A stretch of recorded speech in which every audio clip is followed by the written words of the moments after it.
ನಗರದ ಶ್ರಾವಣ ಕಲ್ಯಾಣ ಮಂಟಪದಲ್ಲಿ ಬುದ್ಧ ಬಸವಣ್ಣ ಅಂಬೇಡ್ಕರ್ ಜನ್ಮದಿನದ ಅಂಗವಾಗಿ ಸಂವಿಧಾನದ ಆಶಯಗಳು ಮತ್ತು ಬಹುತ್ವದ ಭಾರತಕ್ಕಿರುವ ಸವಾಲುಗಳು ಎಂಬ ಜನಜಾಗೃತಿ ಸಮಾವೇಶವನ್ನು ದಲಿತ ಸಂಘರ್ಷ ಸಮಿತಿ ಹಮ್ಮಿಕೊಂಡಿತು.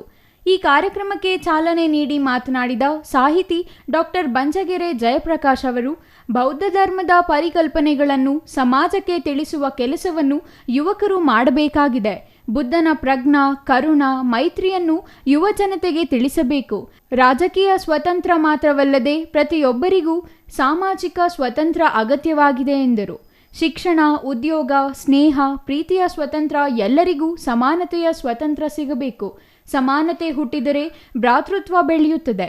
11ನೇ ಶತಮಾನದಲ್ಲಿ ಬಸವಣ್ಣನವರ ಕಾಲಘಟ್ಟದಲ್ಲಿ ಲಿಂಗ ತಾರತಮ್ಯ ಹೋಗಲಾಡಿಸಿ ಸಮಾನತೆಯ ಸಮಾಜ ನಿರ್ಮಾಣವಾಗಿತ್ತು.